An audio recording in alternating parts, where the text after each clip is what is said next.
Hey! Bring the bottle back.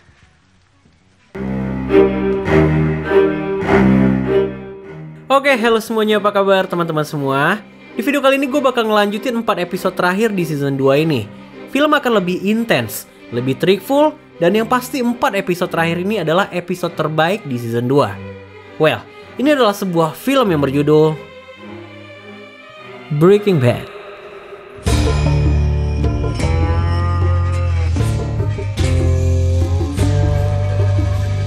You know, you guys really don't need to hang around. Di awal episode 9 ini, kita melihat Walter yang kali ini ditemani keluarga besar untuk melakukan treatment kankernya. Dia sempat ke toilet karena batuknya yang sangat mengganggu. Bisa dibilang ini adalah batuk terparah yang pernah terjadi padanya.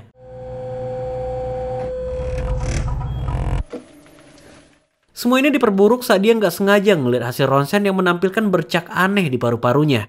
Walter sempat bertanya pada petugas akan bercak itu, tapi petugas dengan pasif menolak memberitahu. Sorry. Actually, the money laundering aspect is fairly straightforward. Tawaran pencucian uang dari Saul ternyata disetujui oleh Walter. Hanya aja, Saul kaget setelah mendengar jumlahnya. Uangnya yang tersisa hanyalah $16.000, yang mana adalah jumlah yang sangat kecil untuk money laundry. Walter akhirnya hanya mendapat sebesar $9.960.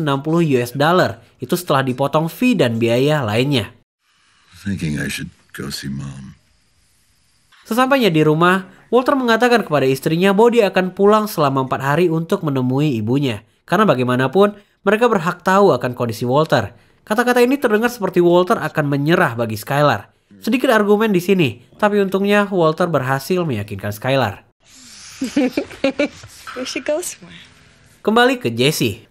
Hubungannya dengan wanita si pemilik kontrakan tampaknya makin jauh aja nih teman-teman. Hari itu mereka merencanakan perjalanan menuju Santa Fe untuk mengunjungi museum seni. Tapi nggak lama setelah itu, Walter menelpon. Hello, Jesse, pick up. Walter meminta Jesse untuk segera bersiap-siap karena mereka akan memasak selama 4 hari berturut-turut. Jesse jelas menolak tawaran ini. Tapi semua alasannya dipatahkan saat Walter mengatakan bahwa Metal Man yang mereka punya akan segera expire. Dan mau nggak mau, mereka harus masak sebelum semua itu terjadi. Come on. Right. I really wish you didn't have to do this. Dan sampailah pada keesokan harinya. Skylar pun mengantarkan Walter ke bandara. Walter emang sempat masuk ke dalam bandara itu, tapi nggak lama setelah itu keluar lagi. Hehe. Tapi sialnya, Jesse datang menjemputnya menggunakan mobil RV mereka. Emang sakit ini orang. Good morning to you too, man. Good morning, world. Berjam-jam lamanya mereka di perjalanan, hingga akhirnya mereka berbelok keluar jalan menuju tempat antah berantah yang sangat jauh dari kehidupan.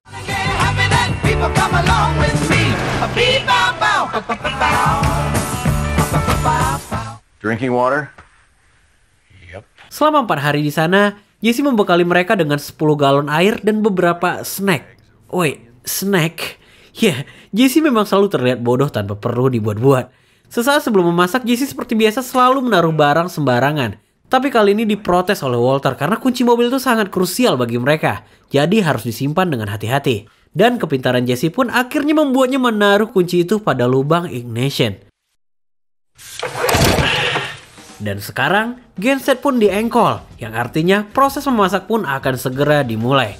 Lab yang mereka punya di sini benar-benar luar biasa. Jumlahnya berkali-kali lipat daripada yang kita lihat sebelumnya. Dilengkapi dengan pakaian APD ya, bukan APBD. Mereka di sini memasak dengan sangat teliti nih teman-teman. Tapi di sini yang jarang kita notice, Jesse meskipun berperan sebagai penjual, tapi dia juga bisa masak loh.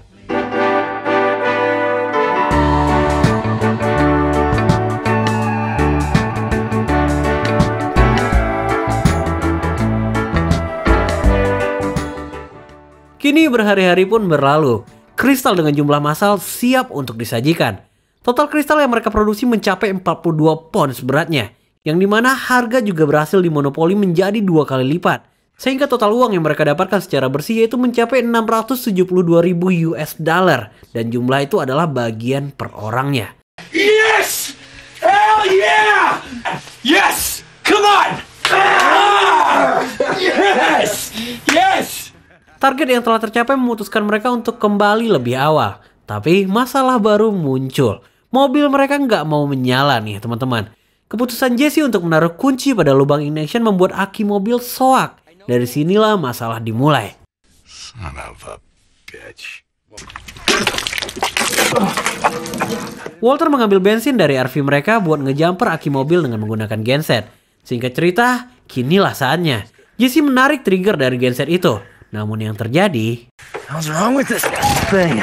Now really pull, not like a girl. Genset itu meledak karena bensin yang tumpah saat Jesse mengisi tangki. Dan semua ini menjadi lebih buruk saat Jesse memutuskan untuk memadamkan api itu menggunakan stok air minum mereka. Well done. Jesse, as always, just... Berjam-jam pun berlalu. Jesse mencoba untuk menghubungi rekannya, tapi ponselnya benar-benar bodoh untuk menangkap sinyal. Gak ada pilihan lain. Akhirnya Walter pun mengizinkannya untuk menggunakan ponselnya. Secara cepat Jesse menjelaskan kepada Skinny Pete akan kondisi dan lokasi mereka. Leave now. Dan kini malam pun datang. Kabar dari Skinny Pete gak kunjung terdengar nih teman-teman. Jesse sempat kembali meminjam handphone Walter, hanya sekedar buat nanyain di mana. Yo, where are you? East across the river? What river? Tapi tampaknya Skinny Pete tersesat. Layanan roaming membuat baterai terkuras dengan sangat cepat, dan mereka kehilangan kontak saat itu juga. Swiped. What now? Keesokan paginya saat Jesse masih tertidur, Walter telah berada di luar, berusaha memperbaiki genset dengan cara manual. Pengetahuan Walter ini benar-benar luar biasa nih teman-teman. Meski nggak berhubungan langsung dengan kimia, dia sangat memahami bagaimana mesin bekerja.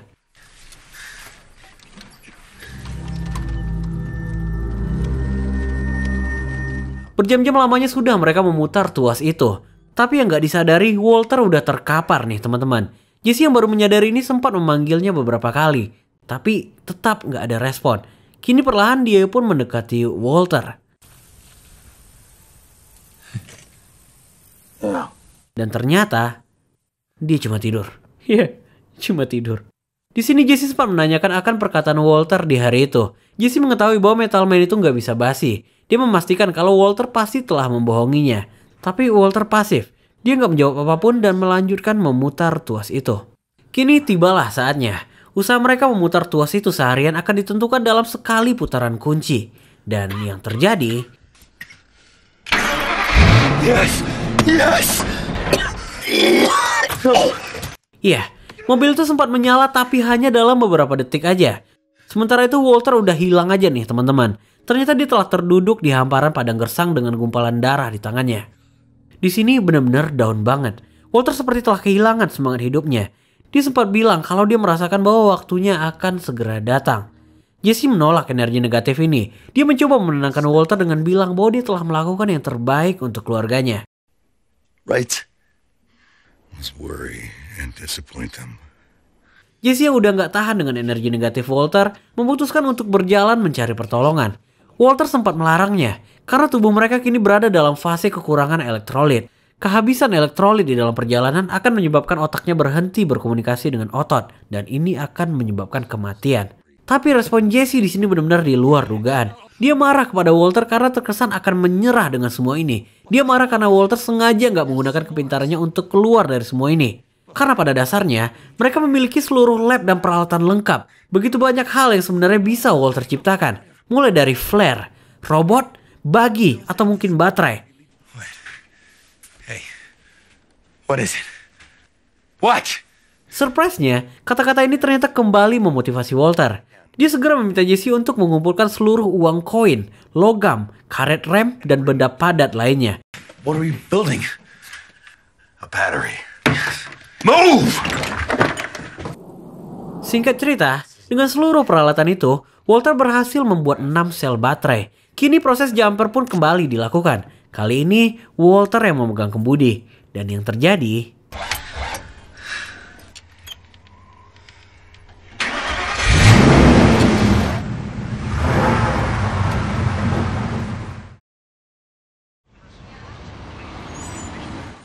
Scene pun berpindah saat mereka telah kembali sampai di bandara. Sebelum meninggalkan Jesse, Walter sempat mengatakan bahwa dia sangat mempercayainya. Dalam artian, apabila dia mati selama proses penjualan, uang bagian Walter akan tetap diberikan kepada keluarganya. Well, I have your scan results. Dan kini sampailah pada pembahasan hasil ronsen terakhir yang dilakukan Walter. Dokter menegaskan bahwa kanker Walter mendapat remisi, tapi tetap hal ini nggak menjadi penentu kesembuhan. Tumornya mengecil sebesar 80%. Wah, ini benar-benar ngebikin shock semua orang. Oh my God! Are you kidding me? Tapi sekarang ada masalah baru. Bercak putih di dada Walter yang kita lihat di awal tadi adalah efek samping dari radioterapi yang dia jalani. Ini juga bertanggung jawab atas semua batuk yang dialami Walter. Tapi tenang, hal ini dinyatakan normal sebagai efek samping kemoterapi. Bagaimanapun, dokter menegaskan bahwa mereka perlu melakukan selebrasi atas kabar baik ini.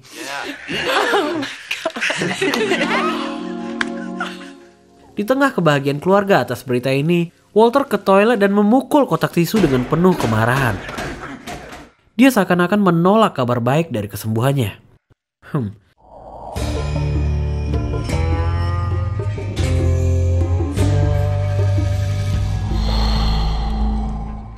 Di awal episode 10 ini kita kembali diperlihatkan pada lanjutan potongan clips di rumah Walter. Kini nggak hanya barang bukti, tapi di sini kita juga melihat ada 2 mayat yang telah dikantongi, yang dimana di sebelahnya adalah mobil Walter dengan keadaan hancur, dan film pun kembali ke beberapa waktu sebelumnya. So, where does it stand? Di hari itu, Walter kembali melakukan pertemuan dengan Jesse. Di sini Jesse awalnya menyangka kalau Walter udah off atau dibilang pensiun, karena mulai dari batuknya terakhir, dia bahkan udah gak bisa berkata-kata lagi. Tapi saat mengetahui bahwa Walter mendapatkan remisi dan tumor kankernya mengecil, Jesse benar-benar kelihatan senang banget. Mr. White, you kicked his ass, yo. Dengan halus, Jesse sempat nanyain bakalan gimana nih mereka selanjutnya. Tapi ternyata, pertemuan itu gak sesuai dengan ekspektasi Jesse. Walter gak ngajak dia masak. Walter juga mengaku bahwa ini adalah yang terakhir. Mereka cuma perlu menjual, dan semua selesai. Meskipun begitu, Jesse tetap fine. Kabar kesehatan Walter udah cukup ngebuatnya senang. Dan sampailah pada akhir pekan. Pesta perayaan untuk Walter pun akhirnya berlangsung. Dihadiri oleh keluarga dan beberapa teman dekat. Semua orang di sana kelihatan bahagia banget, terutama Skylar. Dengan bangga dia mengungkapkan perasaan bahagia ini di hadapan semua orang. Tapi Walter tampaknya nggak berada pada vibes yang sama nih teman-teman. Dia kelihatan pasif, terkesan seperti nggak bahagia dengan kabar kesehatannya. Ini juga terlihat saat dia diberikan panggung untuk bercerita. The other day when I got the good news, I said the same thing. Why me? Bisa gue tegaskan di sini, Walter sama sekali terlihat nggak bahagia akan kabar baik ini. Berpindah ke halaman belakang. Di sini terlihat Walter, Hank, dan Junior lagi ngobrol-ngobrol santai. Seperti biasa, Hank selalu menjadi alpha di acara apapun. Dan selalu juga Walter Jr. terlihat sangat terpukau dengan semua cerita-ceritanya. Saat Hank meminta Walter merefill minumannya, di sini Walter juga mengganti minuman anaknya.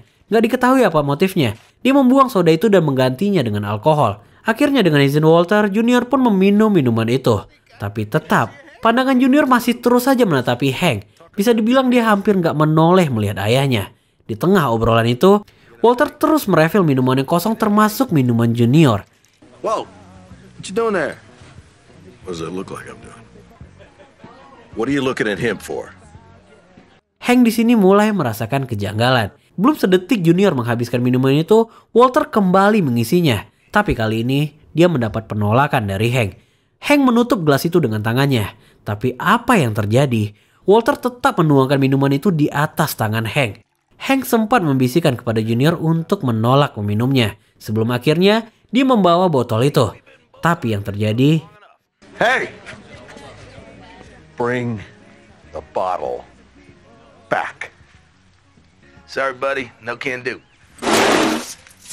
Bring it back. Walter di sini benar-benar mengerikan. Di depan semua orang dia membentak Hank. Ini seakan-akan ingin memperlihatkan who is the boss. Untungnya, ketegangan ini berakhir saat Junior jatuh dan blackout.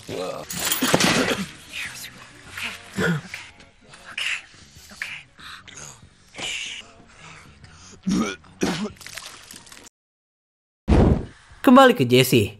Pagi itu dia terlihat tengah menyiapkan sarapan untuk dia dan kekasihnya, Jen. Dari sini sekilas bisa kita lihat. Sepertinya Jesse benar-benar menaruh hati pada gadis itu. Berbeda dengan Walter, dia benar-benar terlihat frustasi. Cara Walter menghancurkan pesta pada hari itu jelas adalah kekacauan. Walter sempat menelpon istrinya untuk membicarakan tentang hal ini. Tapi yang pasti, Walter menegaskan bahwa kejadian kemarin benar-benar di luar kontrolnya. Walter juga meminta maaf kepada Junior akan kejadian itu.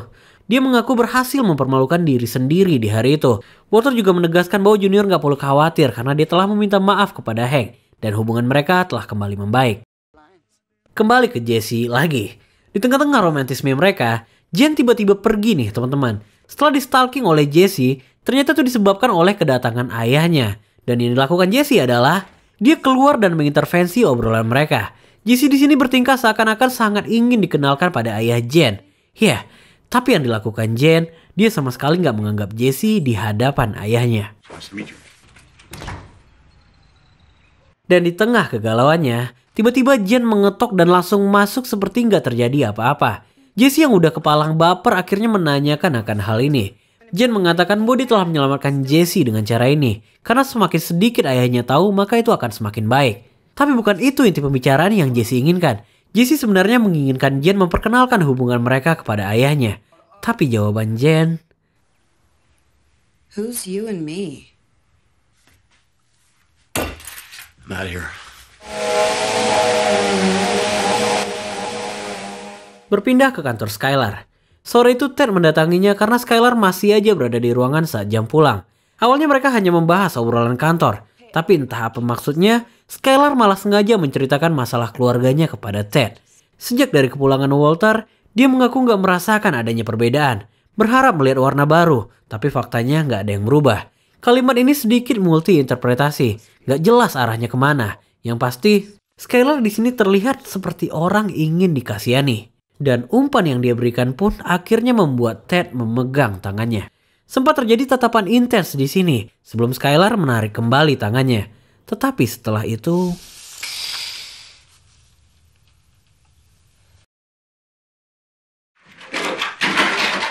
Dan sampailah pada keesokan harinya. Walter kini hari-harinya sibuk memperbaiki apapun yang ada di rumah. Sementara itu Jesse masih uring-uringan aja nih teman-teman. Tapi gak lama setelah itu, Jen datang dan menyelipkan selembar kertas di bawah pintunya. Kertas itu adalah gambar dengan ucapan maaf yang seketika kembali membuat Jesse tersenyum. Halah. Keesokan harinya saat berada di kantor, ketakutan kita semua pun tampaknya semakin jelas di sini. Kini Skylar benar-benar berusaha menarik perhatian Ted secara radikal. Sialnya, momen ini bertepatan di saat Walter tengah kesulitan memperbaiki rumah mereka. Malam harinya saat tengah berbelanja, Walter teralihkan pada sebuah keranjang. Keranjang yang berisi seperangkat bahan baku mat. Walter mengatakan kepada pria yang membawa keranjang itu bahwa dia membeli bahan yang salah. Ini langsung membuat pria itu kebingungan dan kemudian berlari ketakutan. Awalnya Walter bangga dengan kejadian ini. Tapi saat mengantri di kasir, pikirannya mengatakan sesuatu yang berbeda. Dia langsung menaruh chat yang ada di tangannya dan langsung mendatangi pria asing tadi. Dan yang terjadi... Stay out of my territory.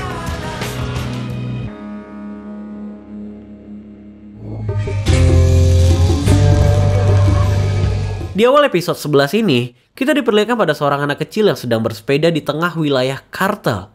Ini juga bertepatan dengan munculnya anak buah Jesse yang sedang berjualan di sana. Hingga sebuah mobil bermesin gahar mendekatinya. Combo mencoba menawarkan produknya, tapi mereka nggak merespon apapun selain menatapinya dengan tajam. Di sini Combo sebenarnya mulai merasa terancam nih teman-teman. Meskipun dia telah berhasil mengusir mereka, tapi Combo ternyata masih diawasi dari jauh. Dia langsung menelpon Skinny Pet untuk segera mengirimkan backup. Telepon ini bertepatan dengan datangnya anak kecil yang bersepeda tadi. Hingga akhirnya, pria asing tadi menekan klakson mobilnya sebanyak 2 kali. Dan yang terjadi...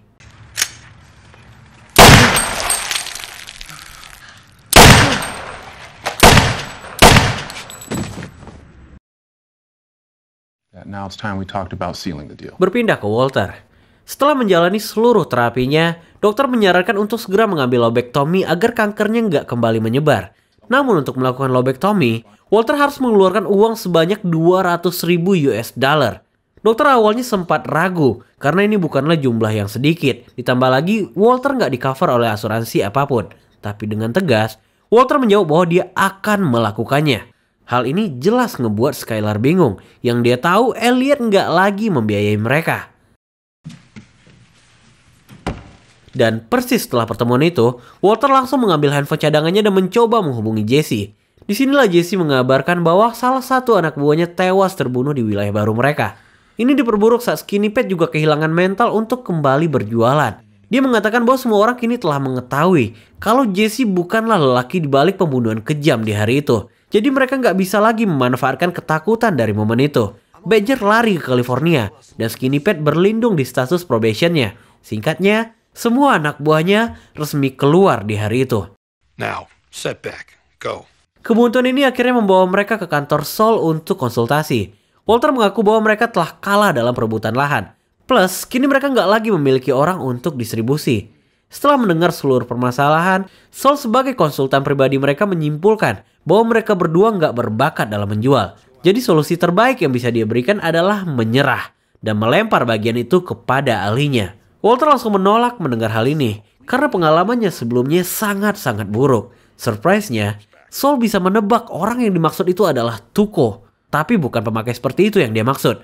Mereka membutuhkan pembisnis yang jujur, yang profesional, yang mampu memberikan nilai terbaik untuk produk mereka, yang mampu membeli secara jumlah besar. Dan yang paling penting, orang itu memiliki pengalaman, paling tidak 20 tahun di bisnis ini, tanpa pernah terlacak sekalipun.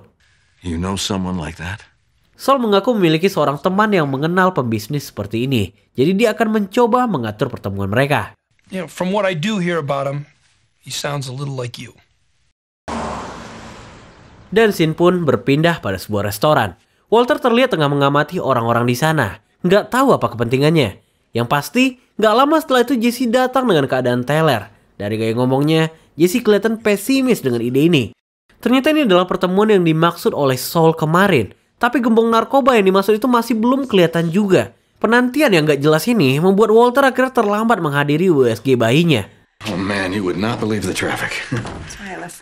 Tanggal lahiran bayinya kini telah ditentukan. Yap, bisa dibilang ini adalah minggu-minggu terakhir bayinya di dalam perut. Tapi saat hendak pulang, Walter sedikit merasa ada kejanggalan karena Skylar mengaku harus kembali ke kantor. Karena dialah yang membawa kue perayaan ulang tahun Ted. Why you?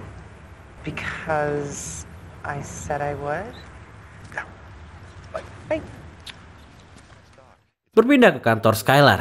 Pada sebuah panggilan telepon, terdengar bahwa Ted tengah didesak oleh seseorang. Masih belum diketahui pasti apa yang sebenarnya terjadi. Tapi nggak lama setelah itu, perayaan ulang tahun pun akhirnya dilakukan. Ted disambut oleh semua karyawannya. Tapi sebelum meniup lilin itu, Ted meminta Skylar untuk menyanyikannya sebuah lagu Happy Birthday. Awalnya Sky sempat menolak karena mungkin juga nggak enak kan dengan orang lain. Tapi setelah dibujuk lagi,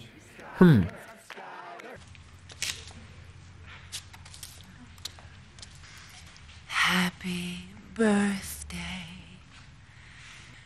to you. gestur Skylar saat menyanyikan lagu ini benar-benar di luar ekspektasi nih teman-teman. Ciuman penutupan dari Ted juga sepertinya berarti banget untuknya. He wasn't there. Di waktu yang sama, Walter menghubungi Saul untuk meminta penjelasannya. Dia mengaku nggak menemui siapapun di tempat itu. Nggak ada tanda-tanda yang cukup untuk memberikan petunjuk. Tapi sialnya, Saul mengatakan bahwa kesepakatan telah dibatalkan. Wait a minute. How can he make that decision without even meeting me? Ini jelas ngebuat Walter bingung. Ketemu aja belum, tapi udah batal aja. Tapi balik lagi, pria yang dimaksud adalah pria yang sangat berhati-hati dan misterius. Dia menilai semua gesture sebelum memutuskan sesuatu. Saul gak bisa menjanjikan apapun, karena dari awal dia udah pasang barrier kalau pria misterius itu bukanlah rekannya, melainkan teman dari temannya. No one else handles that kind of bulk. Damn it. Gak ingin menunggu lebih lama lagi, Walter kembali mendatangi restoran itu. Gak ada siapapun di sana selain pelayan dan seorang wanita tua. Hingga malam datang dia masih aja menunggu. Di keheningan ini, pelayan restoran yang tengah bersih-bersih tiba-tiba menatap ke arahnya dengan intens. Gak tahu apa yang dia pikirkan. Walter langsung berdiri dan mendatangi pria itu. Can I help you, sir? Dengan tatapan tajam di matanya, dia meminta pria itu merefill minumannya dan juga meminta 5 menit dari waktunya. What can I do for you? Have a seat. Walter di sini langsung memulai dengan pertanyaan yang memancing. Tapi jelas pria itu kebingungan. Dia mengaku sama sekali nggak paham dengan apa yang Walter bicarakan. Nada bicara pria ini benar-benar lembut layaknya pelayan terbaik yang bisa kalian temui. Hingga akhirnya sosok yang sebenarnya keluar. I don't think we're alike at all, Mr. White. Cara dia menatap Walter langsung berubah. Suaranya juga udah gak lembut lagi. Dia mengatakan bahwa Walter adalah orang yang ceroboh dan tidak berhati-hati. Ini dibuktikan saat dia melihat kehadiran Jesse yang teler dan ngaret. Tapi dengan tegas, Walter memastikan bahwa Jesse adalah urusannya. Pria itu dipastikan gak akan bersentuhan dengan Jesse. Tapi, pertanyaan yang sama dengan Tuko kembali terdengar nih teman-teman. Why? Why him? Because I can trust him. Setelah memastikan semua persediaan stok, pria itu pun berjalan meninggalkan Walter. Walter diminta untuk menunggu pada step berikutnya. Tapi sebelum pergi, dia sempat mengatakan, You can never trust a drug addict. Kembali ke Skylar. Di sini kita bakal ngelihat sedikit gambaran akan perusahaan Ted sekarang ini. Skylar melaporkan bahwa dalam 2 tahun belakangan ini begitu banyak pemasukan yang gak dilaporkan. Dalam kata lain, perusahaan Ted bisa dibilang fraud dan berada di ambang kebangkrutan. People go to prison for this. Don't report this. Please. Sementara itu di kontrakan, Jen membawakan Jesse sebuah paket. Ternyata itu adalah seperangkat alat-alat heroin. Karantinanya selama 18 bulan terbuang begitu aja. Kemahiran Jen meracik benda itu membuktikan bahwa dia adalah pemain lama. Jen bahkan meyakinkan Jesse bahwa semua akan baik-baik aja. Dan dia pun mulai menyuntikkan cairan itu.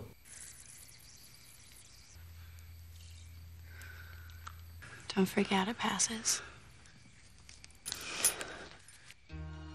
Nggak butuh waktu lama, Jesse fly dan hide detik itu juga.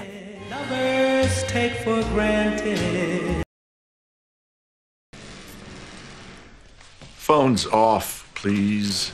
Keesokan harinya saat tengah mengawasi ujian, Walter mendengar getaran handphone dari kelasnya. Itu adalah handphonenya sendiri yang dia taruh di plafon.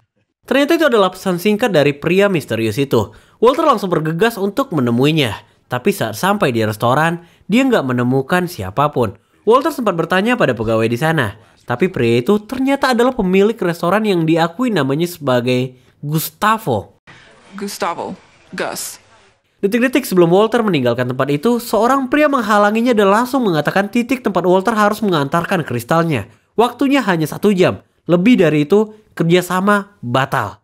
Jesse, pick up the phone. Walter langsung berlari ke mobil menelpon Jesse. Tapi kita tahu, Jesse udah berada di universe berbeda. Dengan ini mau nggak mau Walter harus mendatangi kontrakan Jesse untuk mengambil kristalnya. Momen intens ini juga bertepatan dengan Skylar yang mengalami kontraksi. Sesampainya di kontrakan Jesse, Walter masih nggak mendapatkan respon apapun. Hingga akhirnya, dia terpaksa membobol pintu belakang Jesse untuk menghancurkan pintunya. Jesse, wake up! Where is it? Where's the product? Where is it? Where'd you hide the map? Dengan cepat Walter langsung mengemasinya. Tapi tiba-tiba sebuah pesan singkat masuk yang memberitahu bahwa bayinya telah lahir ke dunia. Now!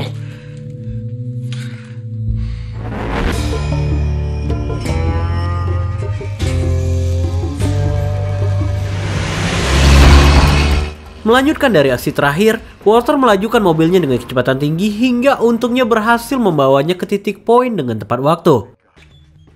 Dan saat tiba di rumah sakit, dia telah menyaksikan Skylar menggendong anaknya. Gak kebayang betapa bahagianya Walter di momen ini. Tapi satu hal yang dia lewatkan, bahwa ada Ted di dalam ruangan itu. Skylar mengaku bahwa dia diantar oleh Ted saat mengalami kontraksi. Dari tatapan Walter, dia seperti mengetahui bahwa ada sesuatu yang janggal di antara dua manusia ini. Di malam harinya, Walter akhirnya mendapat semua uangnya. Uang yang berjumlah 1,2 juta dolar kini ada di tangannya.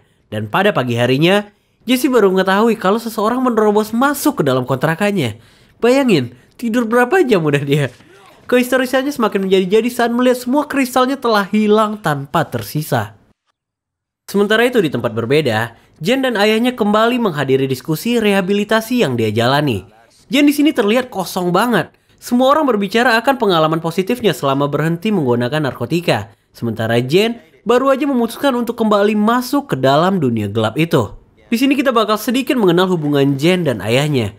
Tanpa perlu dibilang, sebenarnya kita bisa ngelihat kalau Jen memiliki ayah yang sangat perhatian dan sangat menyayanginya. Di sini sang ayah sebenarnya sempat menanyakan tentang percintaan Jen, lebih tepatnya dengan tenan yang mengontrak di sebelahnya. Ayahnya merasa bahwa pria itu terlihat sangat ingin dikenalkan di hari itu. Tapi jawaban Jen, lagi-lagi dia kembali meremehkan Jesse dan menganggap dia hanya penghuni dan bukan siapa-siapa. Kembali ke rumah Walter. Kehadiran bayi mereka benar-benar menambah kehangatan di rumah. Tapi pengganggu akan selalu datang. Jesse menelpon dan merengek mengatakan bahwa kristal mereka telah dicuri tanpa tersisa. Seakan ingin memberi pelajaran kepada pecandu ini, Walter membiarkannya merasa bersalah dan menutup teleponnya tanpa mengatakan apapun. Hey, come on, people are starving. Malam harinya Skylar kembali mengadakan pesta untuk merayakan kelahiran anak kedua mereka yang dinamakan dengan Holly. Dalam obrolan ini Skylar sempat menyinggung akan kerjaannya yang harus tetap dia jalani. Gak kebayang gimana gregetannya Walter untuk meyakinkan istrinya bahwa dia gak perlu memikirkan soal keuangan. Tapi meskipun memiliki 1,2 juta dolar di gudangnya saat ini, dia gak bisa memberitahu siapapun. Kasian banget sih Walter. Di tengah heningnya malam, mereka dibangunkan oleh tangisan Holly. Di sini, Walter menggendong anaknya untuk mengajak sedikit berjalan-jalan. Ini adalah kali pertamanya dia bisa cerita kepada anggota keluarganya. Walter membawa Holly untuk melihat tumpukan uang itu. Dengan bangga dia mengatakan kalau itu adalah hasil jerih payahnya. Ini scene aslinya sedih sih. That's right. Daddy did that. Daddy did that for you. Dan sampailah pada keesokan harinya, Jesse menerobos masuk ke kelas Walter untuk meminta penjelasan. Di sini Walter sebenarnya agak mengesalkan juga sih, karena dia kayak nahan uang bagian Jesse. Tapi kalau diingat-ingat, peran Jesse juga nggak ada dalam transaksi ini. How much what? How much did you get for the deal? Walter mengaku mendapatkan 1,2 juta dolar dipotong 20% bagian Saul, sehingga masing-masing dari mereka mendapatkan 480.000 US dollar. Tapi, Walter menolak memberikan uang itu kepada Jesse. Dari tragedi heroin terakhir yang dia lihat, dia memastikan Jesse akan mati dalam waktu seminggu apabila dia memegang uang sebanyak itu. Di momen ini sempat terjadi sedikit ketegangan hanya karena Walter mengatakan bahwa Jen adalah pecandu. Dan itu benar. Tapi mendengar ini Jesse nggak segan-segan melemparnya dengan gelas. Ini anak sih sakit ya. Sesampainya di rumah, Skylar memperlihatkan kreativitas junior yang berhasil membuat website charity. Charity ini bertujuan agar orang-orang bisa menyumbang untuk biaya pengobatan kanker Walter. Antara senang, sedih, dan kesal, itu adalah gambaran wajah Walter menanggapi ini. Skylar di sini sempat kesal karena respon Walter seperti nggak menghargai usaha anaknya.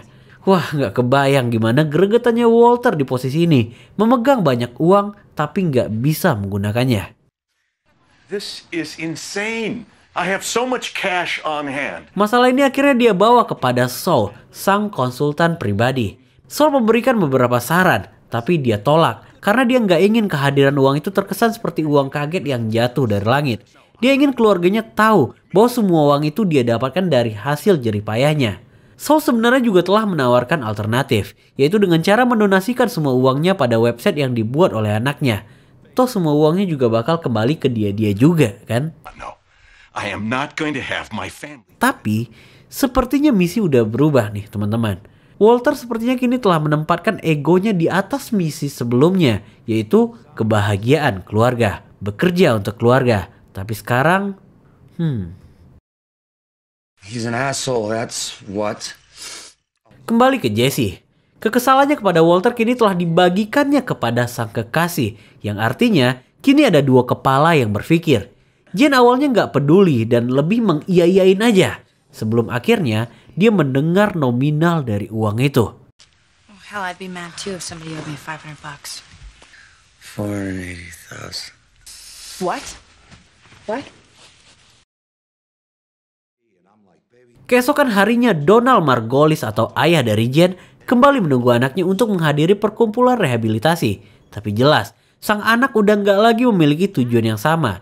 Jenny tertidur pula sejak dari tarikan heroin terakhir hingga saat ini. Dan semua diperburuk saat sang ayah akhirnya mendatangi Jen dan mendapati bahwa putrinya kembali menggunakan narkoba. Perkelahian antara Jesse dan ayah Jen hampir terjadi. Di sini nggak kebayang sih gimana sedihnya pria tua itu. No, come on. You have been clean for 18 months, Jane. Why? Why do you do it? Dan beberapa detik sebelum meninggalkan Jesse, Jen sempat membisikkan bahwa mereka harus segera memperoleh uang bagian Jesse. Dengan ini, mereka bisa pergi jauh dan gak ada lagi orang yang bisa mengatur mereka. Kita kembali ke rumah Walter. Ketenteramannya bersama keluarga kembali diganggu oleh telepon asing yang masuk. Dan kalian tahu itu panggilan dari siapa? It's Jane. Itu adalah suara Jane. Wah, dengan lantang Jane meminta uang bagian Jesse dan mengancam akan melaporkan Walter ke DEA. Gila ini perempuan. Bahkan Jesse sekalipun terlihat bersalah saat wanitanya mengatakan ini. Walter udah kelihatan gak bisa berkata apa-apa lagi akan kekacauan yang dibuat oleh Jesse kali ini. Tonight, or I will burn you to the ground. He's a high school teacher. What's he gonna do? Give you a B-? Tanpa mengetahui backstory Walter, perempuan ini memastikan bahwa Walter hanyalah guru sekolah biasa. Walter gak akan berani melakukan apapun kepada mereka. Ungkapan wanita ini sangat-sangat mendiskreditkan Walter. Gak bisa bohong, Jesse terlihat sangat bersalah di sini. That's just not kind of dude who rolls. Dan langsung pada malam harinya, Walter mendatangi kontrakan Jesse. Kedatangannya disambut oleh Jen yang udah kepalang senang melihat tas dari uang itu. Dia bahkan berani mengambil paksa uang itu dari tangan Walter. Hingga Jesse dengan wajah bersalahnya datang menghadap Walter. Dan kata terakhir yang diucapkan oleh Walter adalah, You are making a mistake. sesampainya di dalam, Jen langsung membuka tas itu bahkan sebelum Jesse menyentuhnya. Dengan riang, Jen langsung merencanakan belanja besar-besaran bahkan tanpa bertanya terlebih dahulu kepada Jesse. I can be anybody. Ya, di momen ini, Jesse dipastikan berada di bawah kontrol wanita itu. Dan sesaat sebelum meninggalkan kota itu, mereka memutuskan untuk mengambil shot terakhir dari heroin yang tersisa. Pada waktu yang sama, Walter yang telah menyerah pada Jesse berjalan menuju bar.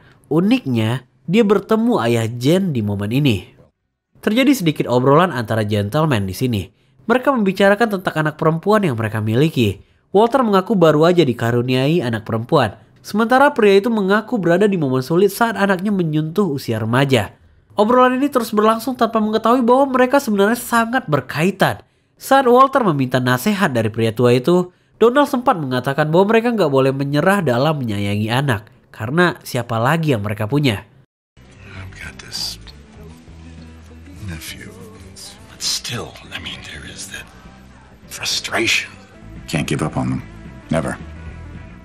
Kata-kata terakhir tadi, karena siapa lagi yang mereka punya? Kata-kata ini membawanya kembali ke kontrakan Jesse. Walter mencoba membangunkan Jesse seakan ingin tetap berusaha memperbaiki pikiran Jesse. Tapi sayangnya, mereka telah berada di universe berbeda. Bertepatan dengan momen itu, Jen tersedak mengeluarkan muntahan dari mulutnya. Walter langsung berlari untuk menolongnya. Awalnya, tapi entah kenapa, dia menghentikan niatnya sebelum melakukan pertolongan itu. Tragisnya, Jen akhirnya mati karena overdosis. Walter menyaksikan semua ini dengan sangat tertekan. Tapi sepertinya ini adalah keputusan terbaik yang bisa diambil di momen ini.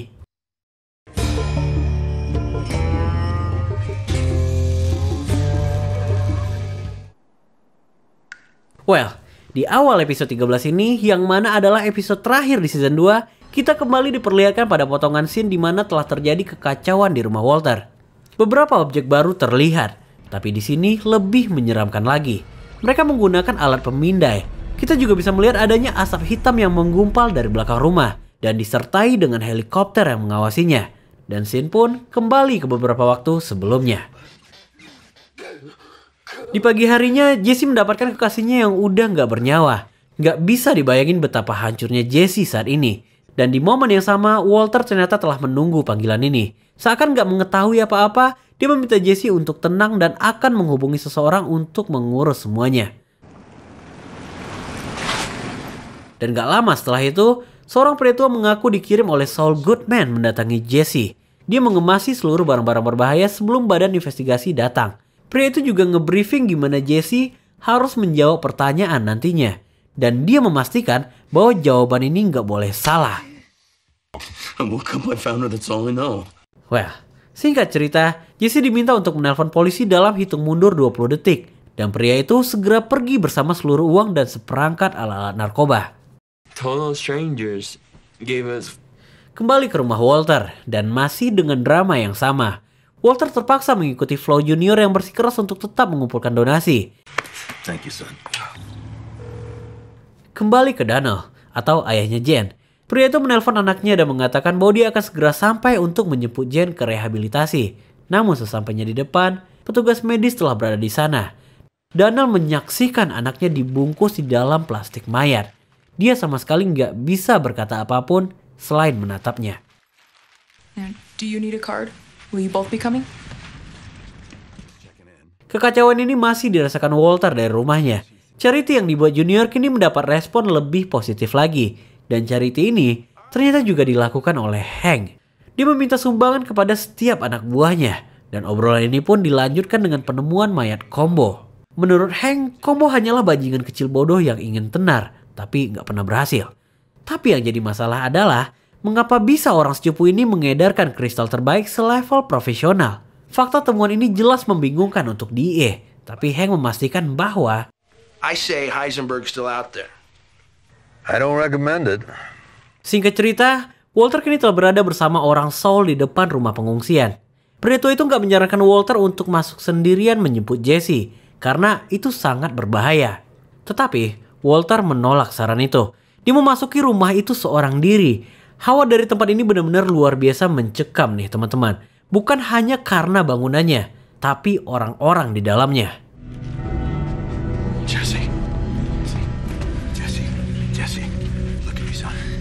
Jujur aja, kata-kata yang tepat untuk Jesse sekarang ini adalah kehilangan semangat hidup. Walter terus mencoba membujuknya, tapi Jesse menangis mengatakan bahwa dia telah membunuh Jen, orang yang sangat dia sayangi. Kalau kita lihat lebih jauh, sosok seorang ayah sangat terlihat pada Walter di momen ini. Dia memperlakukan Jesse seakan-akan adalah anaknya sendiri. Ini momen yang indah, tapi sekaligus menyedihkan. Kembali ke rumah. Walter yang tengah mengganti popok bayinya terlihat sangat terganggu dengan bel donasi-donasi itu. Cara Walter menegur Junior memang terkesan menyakiti anaknya. Dan ini lebih diperburuk lagi saat Skylar dihubungi oleh stasiun TV. Mereka menawarkan siaran live untuk Junior berserta Skylar dan Walter. Jadi dengan ini, charity atau donasi bisa dilihat oleh lebih banyak orang lagi. Bagaimanapun, Walter nggak bisa berbuat apa-apa. Berpindah ke kantor Hank. Hari itu pimpinannya membawa beberapa orang bos sebagai visitor di kantor DEA. Mereka ini adalah orang-orang yang memiliki peran penting di Albuquerque. Dan salah satu di antaranya adalah Gustavo Fring of Los Pollos Hermanos. Gotta tell you, you guys make some killer chicken. ya, Gustavo, pria misterius si pemilik restoran. Ini benar-benar mind-blowing. Di akhir kalimat Gus sempat menanyakan akan charity yang dilakukan Hank. Seakan-akan gak mengenal Walter, dia menggali informasi dan ikut menyumbang pada charity itu. Thank you very much. You're welcome. Just so you know, I won't be back for a while. Gonna have my surgery on Friday. Sementara itu Walter dan Jesse berada di satu tempat yang sangat jauh dari kota. Semacam tempat terapi gitu. Kini Jesse yang mengungkapkan ucapan yang sama dengan yang dibilang Walter saat berada di hamparan gurun hari itu. Dia mengatakan bahwa dia merasa pantas mendapatkan semua ini. Akankah ini akhir dari Jesse Pinkman? Entahlah. Dan sesampainya di rumah, Walter telah dikagetkan dengan kru TV yang telah memenuhi rumahnya. Tapi yang sedikit berbeda di wawancara ini, Walter Junior yang kita kenal di awal film kini benar-benar telah berubah. Dengan tulus dia terlihat sangat menyayangi ayahnya. Dalam wawancara itu, dia mengaku bahwa dia sangat mengagumi sang ayah. He's patient with you, and he's always there for you. My dad is my hero. Dan usaha charity itu pun membuahkan hasil. Beberapa saat sebelum bius membuatnya tertidur, Walter sempat membuat lelucon yang membuat istri dan anaknya tertawa. Namun di saat Skylar ingin membantunya menyimpan barang-barangnya, sebuah kalimat kembali menghidupkan percikan api yang telah lama padam. Where's your phone? Which one?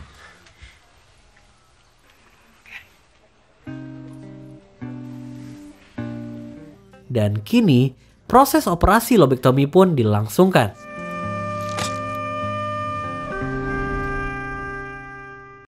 Well, first things first. Dan beberapa waktu pun berlalu. Walter kini telah fresh dengan tampilan barunya. Walter mengaku bahwa dia merasa lebih baik sejak operasi lobektomi itu. Tapi kita bisa melihat dari wajah Skylar, kemarahannya masih berada di sana. Menurut hasil analisis dokter, mereka memastikan bahwa umur Walter positif bertambah. Di fase ini, seharusnya nggak ada lagi alasan untuk nggak optimis. That is great, thank you, doctor. Well, di sini kita berpindah ke Donald. Pria itu mendapat sambutan dari rekannya setelah mengambil liburan semenjak kematian putrinya. Donald di sini sempat mengatakan bahwa ternyata liburan gak membantu membuat situasinya lebih baik. Jadi dia lebih memilih untuk tetap bekerja. Ternyata Donald bekerja sebagai air trafficking di bandara. Dia adalah pria yang bertanggung jawab atas setiap lalu lintas pesawat di area Albuquerque. Juliet 5 Bravo, Roger. Cleared direct to Winslow. Sky? Setelah sekian lama di rumah sakit, Walter akhirnya kembali ke rumah. Tapi Walter dikagetkan dengan Skylar yang udah siap-siap packing. Di sini dia mengatakan bahwa dia dan bayinya akan menghabiskan akhir pekan di rumah Mary.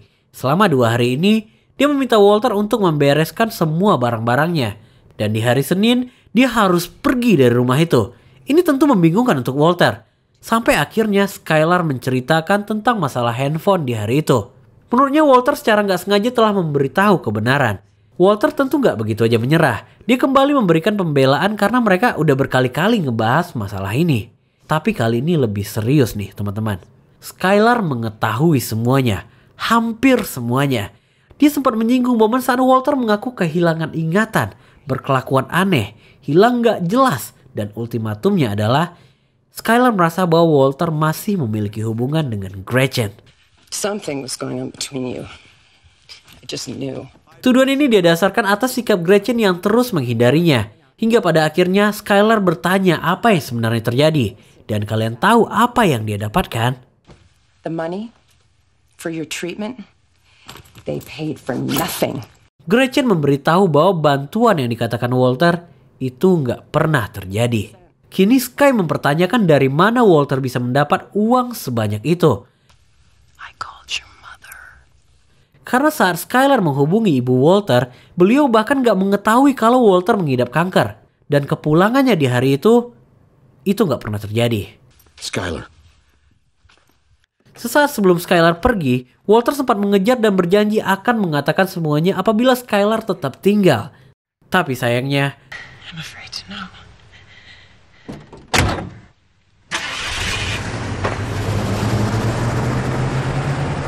Cleared direct to Albuquerque via the... Kembali ke Donald yang tengah mengatur landingnya pesawat di bandara Albuquerque. Di sini kita bisa melihat bahwa Donald kehilangan konsentrasi saat tengah mengatur landingnya pesawat. Entah kesalahan penyebutan nama atau ketinggian, yang pasti informasi ini membuat dua pesawat saling mendekat satu sama lain. Juliet, Mike 21, do you have that traffic at your 9 o'clock? Wayfair 515, do you have that traffic? Di momen yang sama, Walter kembali merenung di kolam renang belakang rumahnya. Dan di momen itu juga, sebuah ledakan di langit mengalihkan keheningannya. Hanya berselang beberapa detik, serpihan berterbangan dan masuk ke dalam kolam renangnya. Dan ini adalah jawaban dari clips yang kita lihat di awal episode-episode sebelumnya. Dan season 2 pun tamat.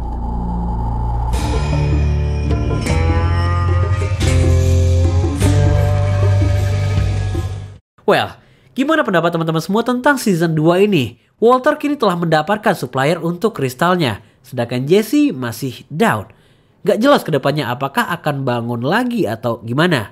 Sedangkan Skylar dengan posesifnya kembali membuat suasana menjadi kacau. Tapi peran Saul seharusnya gak bisa kita anggap remeh di season 3 nanti. Satu hal yang pengen gue highlight di season 2 ini, di akhir-akhir episode kita bisa mulai ngeliat transisi sikap Walter yang perlahan berubah. Yang tadinya melakukan apapun untuk kesejahteraan keluarga, kini tampaknya mulai berubah, yaitu bekerja untuk kepuasan diri sendiri. Tapi entahlah, kita bakal lihat di season 3 ini.